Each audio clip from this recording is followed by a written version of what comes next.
Let's go straight to our first question. It's from Nick Arthur, who's a self-employed businessman. Nick. In what way will the panellists use tax-raising powers to improve the lives of the Scottish people? Nicola Sturgeon.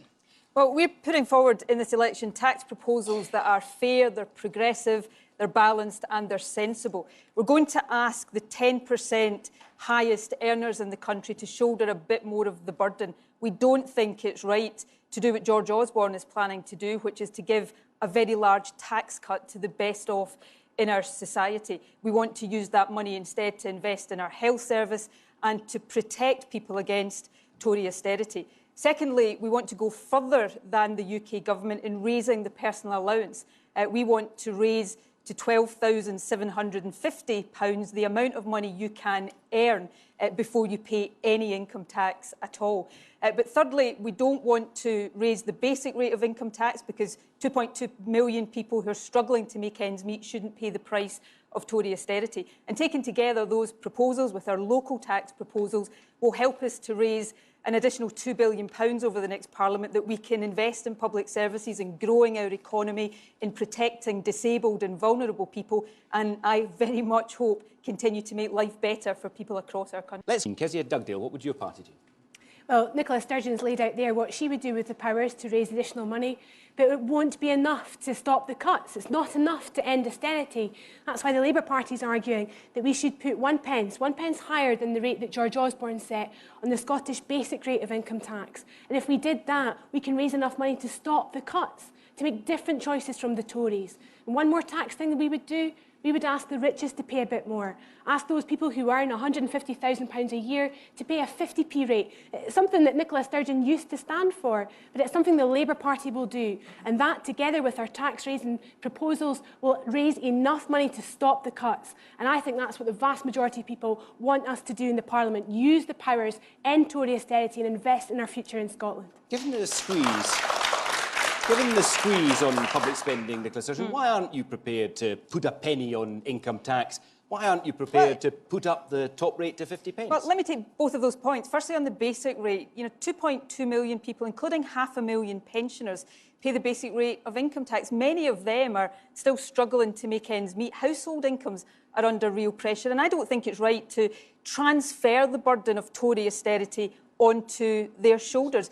Rather than do that, I want the top 10% to shoulder more of the burden, so we're not passing on that tax cut that George Osborne is proposing. Nicola, you can't raise the money that you need to end the cuts. You can't raise the money you need to end the cuts without using the basic rate. And we would protect the 20,000 people who earn under £20,000 a year from paying a penny more tax. But you haven't explained how you do that, Kezia. You have failed to explain how you will do that. But it's not the detail you disagree with, it's the principle of that idea. I disagree with the principle of transferring the burden of Tory austerity to those who can least afford. But by not stopping the cuts, hang on a second. Kezia Dugdale has said she would protect those on low earnings. How would you do that? So in the budget that's just passed, we advocated using a rebate mechanism, so MD who earns less than £20,000 a year wouldn't pay a penny more. You didn't explain how that would be done.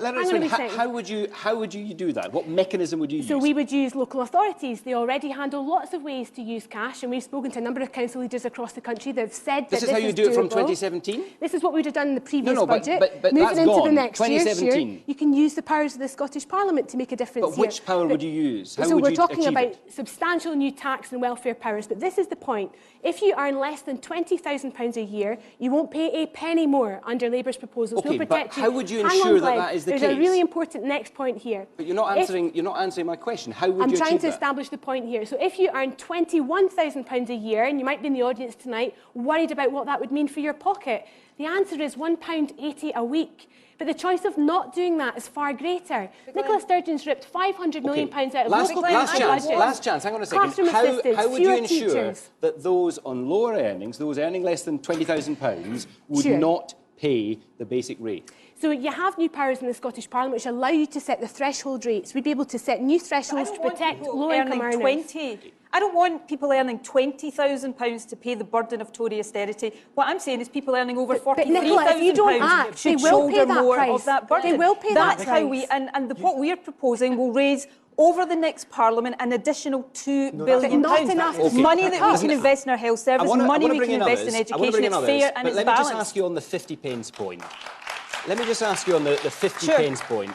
a year ago, less than a year ago, you were arguing for a 50p top rate of Across tax. the- Why Well, not let now, me- when you're about to inherit the power, should you be re-elected, to It's a fair, introduce that in it's a Scotland? fair question. Let me set out the pragmatic reasons behind the decision. I've said we won't do it in the first year we have powers. I haven't ruled it out for the rest of the Parliament. And the reason for that is I've got independent civil service analysis saying it might lose us £30 million.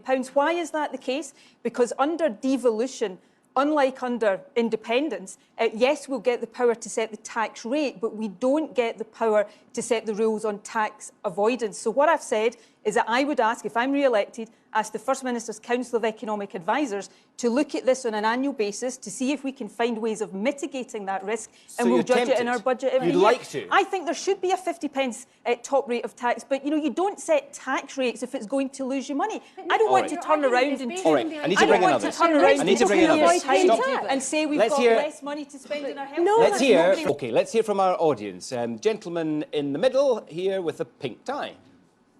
Keep your hands up if you want to come in after him. UKIP and the Conservatives are quite right. We have a £10 billion debt and it's getting worse. If we don't attract investment, we'll never get out of the mess. How are you going to do that when you get more money in England than you get up here? It's counterproductive. Okay, I'm going to bring in the lady on the front row there, and then we'll go right up the back on the other side. So, lady on the front here, yeah. Yes. When the 40p rate was introduced about 30 years ago, it applied to about 1 in 20 people. But obviously, over the years, wages have risen and it now applies to 1 in 7 people. So a lot of people that fall into that 40p bracket are people like firemen, policemen, nurses. So do you support the raising of the threshold for paying the 40p rate? I do, yes, and I do agree that we should also increase everybody's tax by 1p, as we have such a deficit, the highest in Europe, and we have to decrease that deficit somehow. Okay. We can't keep putting money into education, health, if we haven't got the money there coming in. Okay, and the gentleman right up the back, yes. Surely the point isn't whether it's a penny or a pound in the tax, or whether it's the rich that's going to take the burden on. We're targeting the wrong people here. We really should be looking at the people that get the country into the mess in the first place, to where the tax is coming from. And I think we're wrong to start to look at ourselves, whether it's a penny or whether it's a pound, whatever, that we're the people yet again who are being asked to carry the burden. Kezia Dugdale. Kezia Dugdale, in a moment.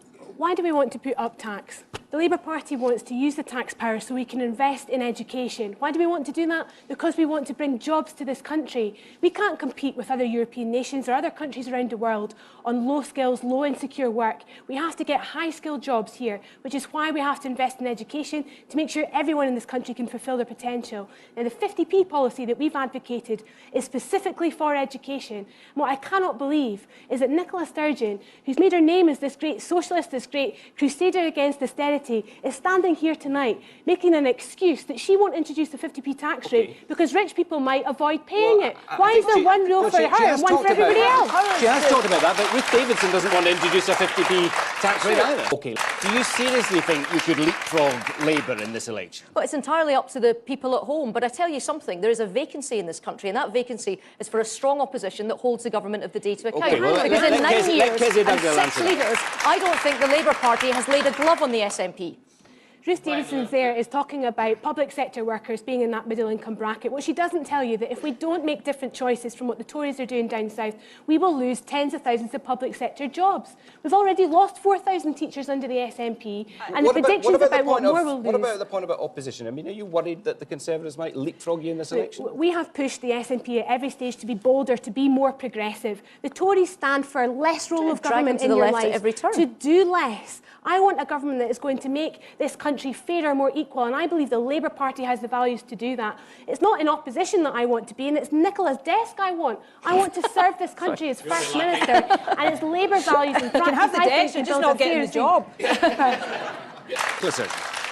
But I think we need to raise more revenue to protect our public services. The question is how. The question is how we do that. Now, what I'll be asking is people earning over £43,000 to pay precisely £300 more than they would if they got George Osborne's tax cut. Now, Ruth's wrong to say that will put people off coming to Scotland, because taxpayers in Scotland, of course, get lots of things for their taxpayer money that taxpayers in England don't get. If their child goes to university, they get free Nicola tuition. Sturgeon, why are you being far more timid on tax as First Minister of Scotland, Glenn, who wants to keep that job, than you were as leader of the opposition fighting a Westminster election less than 12 months ago? I've got Ruth Davidson saying I'm taxing rich people too much. I've got Kezia Dugdale saying we're not taxing poorer people enough. I think that says to me we're probably in exactly the right place in this election.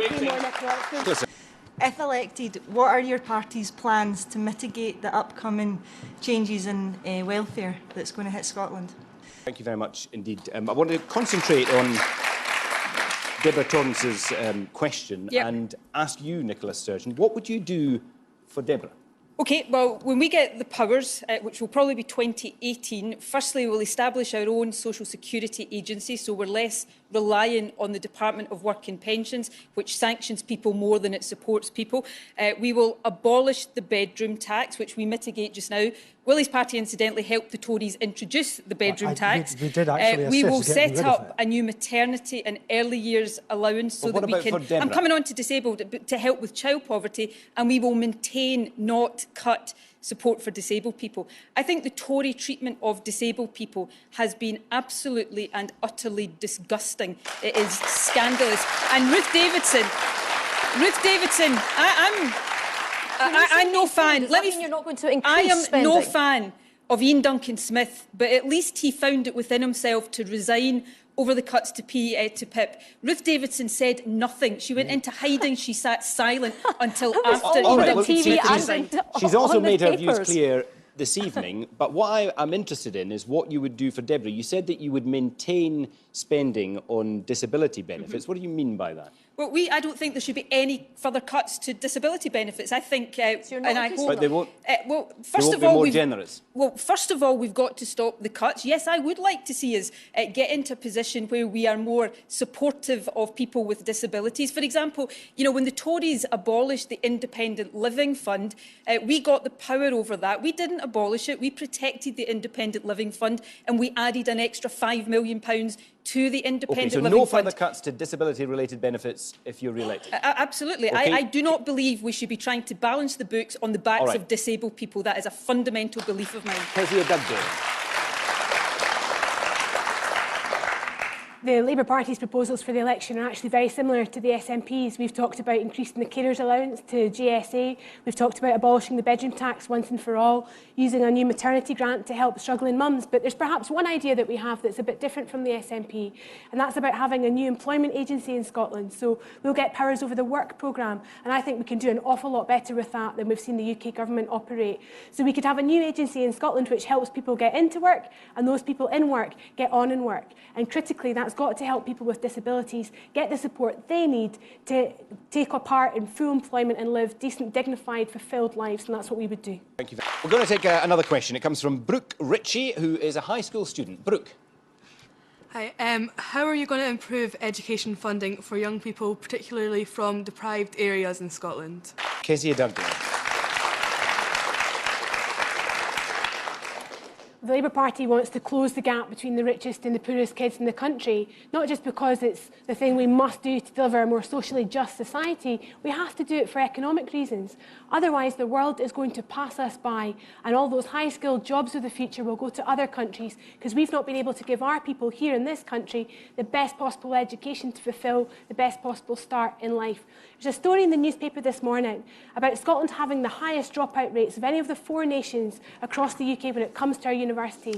So just because we've kept tuition free in Scotland, and I intend to keep it that way, Nicola Sturgeon's cut the bursaries for the poorest students by 1/3. And by God, we're seeing the reality of that today, with people from the poorest backgrounds dropping out of university. That's bad for equality, and it's bad for our economy as well. OK.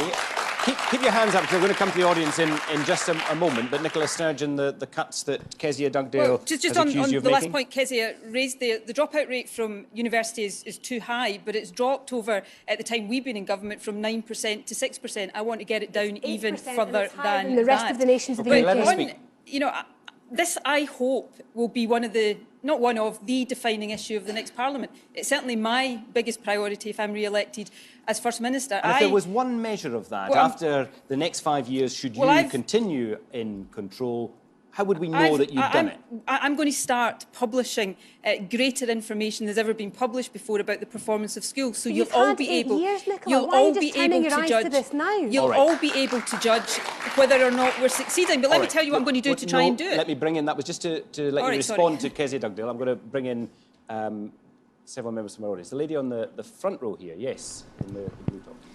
So I've heard Nicola Sturgeon say that spending on the NHS will rise over and above inflation. Will she and the rest of the panel make the same commitment to education? OK, I will try and come back to that, if not with all of them, certainly with Nicola Sturgeon. Lady in the middle in red, yes. As a high school teacher and someone who has obviously taught across a lot of education systems around the world, my question to you is what you're actually going to do to help raise attainment in school and supply support to the students in the school, because we keep talking about supplying funding that doesn't actually supply extra staffing or support to help these students with difficulties or gaps that come from their backgrounds within the school system. OK, I think both of those have been directed at you, so I'll let you pick up on those and then we'll bring in others. I think that's a very fair point. I'll come on to that. In terms of what we're going to do, we're going to continue the expansion of childcare that we've seen over the past 5 years. We've expanded childcare in the past 5 years. We want to double it in the next 5 years because the education we give our youngest children is the best foundation for their school education. Secondly, we've set out plans to invest an additional £750 million directly in our schools to help close the attainment gap. Money that doesn't get filtered through different governments but actually goes direct to head teachers to allow head teachers to employ more staff or to take whatever steps they think is important to get attainment up. And that's been the whole thrust of our attainment challenge that we set up. That you're open-minded about the future of education. I mean, should some schools be run outside local authority control?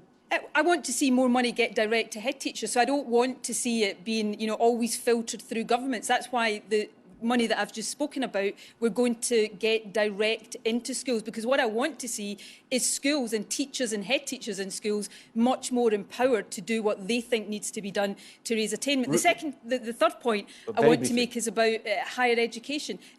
We have seen a growth in the number of young people from deprived communities going to university, but I want there to be an equal chance to go to university regardless of your background. Okay. So we're going to widen access and keep education free. Kezia. So another question, and it comes from Mark Eyre, who is a consultant and author. Mark Eyre. So when push comes to shove, will you support fracking or not? Kezia Dugdale. I think people at home will expect their politicians to follow the evidence, to follow the science. And the science tells us that the last thing we need when we face the tragedies of climate change is another fossil fuel. So now that we have the power in Scotland to ban fracking, the Labour Party would use it. No ifs, no buts, no fracking with Scottish Labour. I want to hear from Nicola Sturgeon. Well, given the concerns that have been raised, why don't you match Labour's ban? Well, there is no fracking allowed in Scotland right now. It's not banned, though, is it? Well, let me explain the position. There's no fracking allowed in Scotland right now because we put in place a moratorium. And my view is that unless it can be proved beyond any doubt that fracking doesn't harm our environment, doesn't harm our health, doesn't harm our communities, then to answer Mark's question, no, fracking shouldn't be allowed at all ever in Scotland. Well, why we've got the moratorium in place is because... You're advertising to decommission for fracking. Is that true? Are you advertising for decommissioning jobs in the fracking industry that so far doesn't exist? One of the things we're looking at in the moratorium is what would be the impacts in terms of decommissioning, just as on the impacts of health and environment. But why have we got a moratorium to clean up the mess, Nicola? Why? Perhaps what we're trying to do is show how expensive and difficult it might be to do that. But one of the reasons we've got the moratorium is because we have a situation where the UK government have given licences to companies to frack in Scotland. Yeah, so you're going to have the power over licensing. Exactly. Devolved to Scotland. Well, we insisted on no more licences being granted until we get that power. But unless we've got the solid evidence before we were to move to a ban, we'd end up in court. Are you frightened that INEOS or some other big corporation takes you to court? Well, I don't want to end up in court. I want to get the evidence in place so that we can take our decisions on that basis. But there is no fracking. There is no fracking allowed in Scotland right now. And if there is any suggestion at all that it harms an environment, there will never be fracking allowed in Scotland as long as I've got anything to do with it. We've got time for, I think, one final question. It comes from Lynn Hunter, who's a company director. Lynn. President-elect Donald Trump calls you. What's your opening gambit? This is not such a far-fetched prospect that Donald Trump would phone whoever is the next First Minister, because, of course, he dealt with Labour's Jack McConnell and the SNP's Alex Salmond as he was seeking to invest in Scotland. Kezia, Dugdale, what would you say? 3 simple words. Stop preaching hate. And do you think it was a mistake for the Scottish Government of whatever colour to get cosy with him? Look, I'm sure Nicola regrets it now, but all she was trying to do was to bring investment and jobs to Scotland. It's just a shame it had to be from the character of somebody like that. Nicola Sturgeon. Well, given that I stripped Donald Trump of the global Scot status that Jack McConnell gave him, I'm not sure he'll be wanting to phone me in the highly unlikely event that he becomes president. I don't think it is going to happen, because I actually do think the good people of America will send Donald Trump packing, and we should all rejoice when that happens. And what would you say? What would your message be? I'm on the other line, sorry. You're too busy. OK, well, thank you all for those answers, indeed for all your contributions. We're approaching the end of our time.